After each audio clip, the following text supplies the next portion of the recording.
Hey everybody, welcome to the Cripescast. I'm your host, Charlie Behrens. This week we are giving you a special preview of my new book, which is coming out November 16th, The Midwest Survival Guide. A bunch of you have pre-ordered it, and I can't thank you enough for that, cheese Louise, but I want to read to you a couple passages that I think will really translate, can't talk, jeepers cripes, folks, save the brandy before 10 a.m. I think it'll translate well to the podcast. I think you'll enjoy these stories. And I'm not going to spend too much more of your time bugging you. Want to get right to the meat of it. I will just say, if you're looking for any tickets to see us on tour, you can check out mandwalkman.com. Got the Mandwalk show coming up. Very excited about that. And, I do want to read this comment. I told you a few episodes past about how when I drive, I tend to chew gum like a serial killer. Which means I chew through the whole pack of gum in a drive. And but I'm not alone, ladies and gents. Raven Brown says, I always chain chew gum when I'm traveling. I thought I was the only one. So happy I'm not alone. LOL. Raven, you and me driving into the sunset together. Just chewing up a storm. Chewing like our lives are on the line. Jeepers cripes. Okie dokes. And folks, if you want to follow along with us on social media, you can do that. Facebook, Instagram, and Twitter at Cripescast. And folks, as always, I want to thank the title sponsor of this Cripescast, Jolly Good Soda. The pride of Random Lake, Wisconsin. Best soda this side of the Mississippi and that side of the Mississippi, but you can only get it on this side of the Mississippi, folks. Unless, of course, you go to jollygoodssoda.com, then you can order it online. It'll go wherever you need it to go. But if you're in Wisconsin, just head out onto the grocery store and say, hey, you got that Jolly Good or no? And if they says or no, well, then you give that manager a nice polite talking to, hey there, guy, how are you? I like your soda spread. It's real nice. Honest to Pete, you did a great job. But, I think it could be a little better with some Jolly Good soda. And I'm speaking on behalf of my old fashioned. Need that Sour Power floater in there. So there you go. That's how you can talk to the manager if they don't got that Jolly Good. Otherwise, should be in the grocery stores. Okie dokes, folks. Let's get to it. Here's a couple excerpts. Now, I chose two that kind of give you different flavors of the book. There's one section that's a lot of personal stories.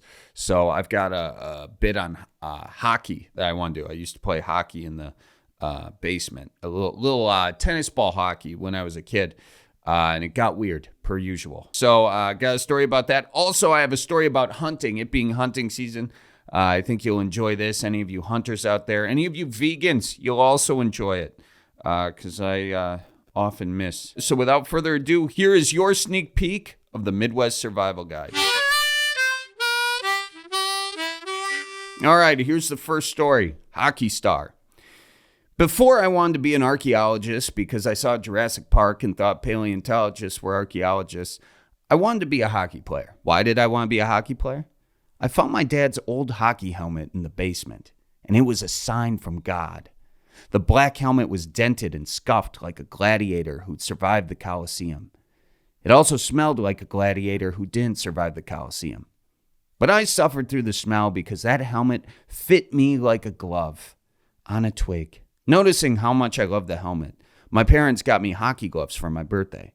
And my dad even sawed off his old hockey stick in half so it would fit me. Then during the day, I would play in the basement. But my older brothers didn't like hockey as much. So I played with my best friend Jim in the basement. My mom would always watch us. Now, it was just foot hockey with a tennis ball, but that didn't mean it was a leisurely game, ladies and gentlemen.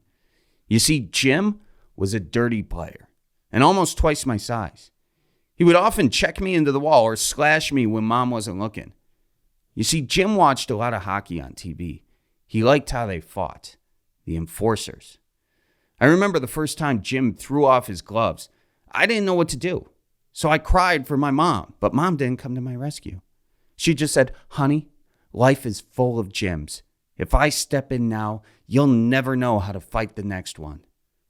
Well, that was a tough thing for a 5-year-old to hear. But I knew what I had to do.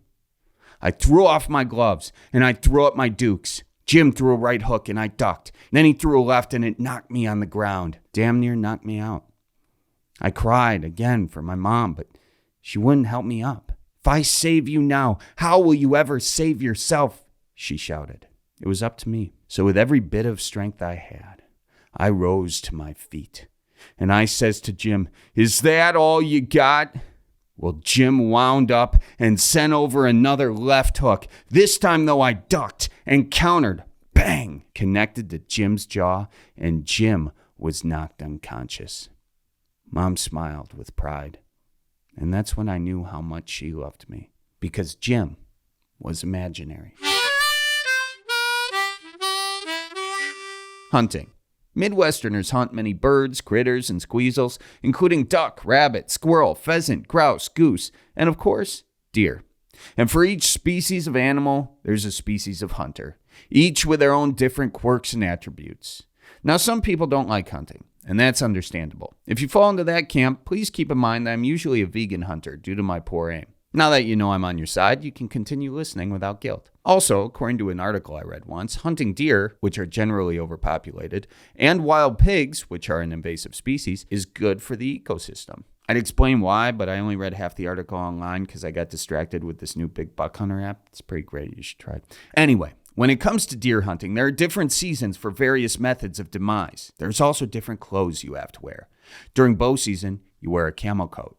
Gun season, you wear a blaze orange coat. During muzzleloader season, you wear a red coat. And yes, I wrote this entire paragraph for that punchline. I hope it was worth it. Now, deer hunters also like to spray themselves with doe pee. If that sounds weird, that's a good thing. It means you're not weird. But deer hunters have their rationale. You see, to bucks, doe pee doesn't smell nasty. It smells like perfume. You know, we have Chanel No. 5. They have Chanel No. 1. So hunters spray it on themselves and hope the wind will catch their scent and lure an unsuspecting buck. Does it work? Well, one year I put on some doe pee, tossed a bottle into my car, and headed to my deer stand. I was up in that thing for 5 hours. I didn't see one buck. But then I got back in my car and realized the doe pee had spilled all over my back seat. The smell could only be described as a zoo in an oven. So I wisely rolled my windows down and headed home. It was unbelievable. I didn't see a single deer during my hours of hunting. But on that drive home, I had about $5 try and mount my gas tank. And then there's the calls. When you're buck hunting, there's a grunt, rattle, bleat, and snort wheeze calls. Most of these calls are the hunter's attempt to lure in trophy bucks looking to show their dominance. Estrus bleats, on the other hand, are made by does when they're trying to mate. Now, I never thought about calls until one year at deer camp.